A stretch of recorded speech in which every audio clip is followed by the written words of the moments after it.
In 1763, the British Empire stood triumphant. They had just defeated their French and Spanish rivals to win the global 7 Years' War. At this moment, the people living in the 13 American colonies felt an immense pride in being British subjects. But London had spent the previous 150 years practicing a policy of salutary neglect.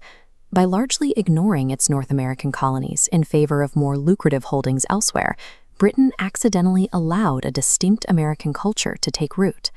Without a rigid European aristocracy, the colonists built an enterprising, self-governing society based on merit rather than birthright. This chart shows the stark financial reality of that independence. The annual tax burden for an average Briton was 26 shillings. Over in New England, the average colonist paid exactly 1 shilling. That massive gap became a problem when the bills for the 7 Years' War came due. The cost of the conflict had ballooned Britain's national debt to the point where interest payments alone consumed more than half of the government's annual spending. Facing bankruptcy, London made a logical calculation. The empire had acquired vast new territories in North America that required a military presence to defend. The era of salutary neglect was over. The colonies would now have to help meet the cost of their own protection. The impending crisis grew from a direct collision between a desperate, indebted empire and a distant society entirely unaccustomed to imperial oversight. To fix the debt, Prime Minister George Grenville proposed the Stamp Act in 1765.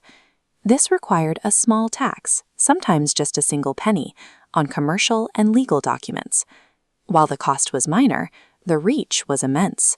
It hit newspapers, land grants, and every legal document required to run a business. The colonial elite, merchants and lawyers, were outraged. They argued that because they had no elected representatives in the British Parliament, any tax imposed on them violated their basic rights as Englishmen. Protests turned violently physical. Mobs beat up tax collectors and chased royal administrators out of town, while official tax documents were consumed by fire.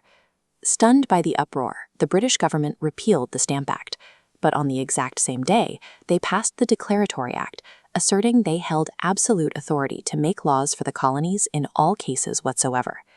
This first cycle of conflict exposed a deep misunderstanding. London thought they were negotiating a tax rate. The colonists believed they were defending their constitutional rights. A year later, Parliament tried again, passing the Townshend Acts to tax essential imports. To ensure collection this time, they quartered British soldiers directly inside the hotbed of Patriot activity, Boston. Tensions boiled over on March 5, 1770. A small detachment of British troops found themselves cornered by an angry, rock-throwing crowd. The soldiers panicked and fired into the mob, killing 5 local men. Patriot leaders immediately weaponized the bloodshed. They circulated materials portraying the chaotic incident as an organized slaughter of innocent citizens. Through printed pamphlets and engravings like this one by Paul Revere, the Boston Massacre became powerful propaganda. Trying to restore calm, Britain repealed the new taxes, all except a small, symbolic tax on tea. In 1773, the British government tried to bail out the struggling East India Company by granting it a monopoly to sell tea directly to the colonies. The Tea Act undercut local American smugglers while deliberately keeping that offensive tea tax in place. The Patriot response was an act of massive economic sabotage. Disguised members of the Sons of Liberty boarded 3 company ships and dumped 340 chests of tea straight into the harbor, a cargo worth nearly $2 million today. London completely lost its patience. Parliament passed a series of punitive measures known as the Intolerable Acts, bringing the hammer down on Massachusetts by stripping the colony of its right to self-government. The escalating tit-for-tat had systematically destroyed any middle ground. The colonists were now forced to choose between absolute submission or open rebellion. Britain's harsh punishment of Boston wildly backfired. Instead of isolating Massachusetts, it terrified the other colonies into uniting. They formed the First Continental Congress to organize their resistance. In April 1775, colonial militiamen stockpiling weapons clashed with British regulars at Lexington and Concord. The Revolutionary War began in a blinding flash of gunpowder. Even with armies fighting, many colonists remained loyal to the king.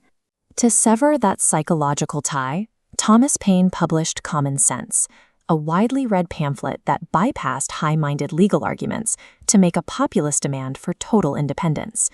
The Continental Congress tasked a 33-year-old delegate named Thomas Jefferson with drafting a formal break from the British Empire. On July 4, 1776, Congress adopted the Declaration of Independence. It crossed the point of no return, asserting all men are endowed with unalienable rights to life, liberty, and the pursuit of happiness. This replaced the old monarchy with an elected system, declaring governments only derive just powers from the consent of the governed. A century of self-rule had already pulled the colonies away from London's orbit long before the first flintlock sparked. When a debt-ridden empire finally tried to exert control, it met a society that had already learned to govern itself. The ensuing war simply made that reality official.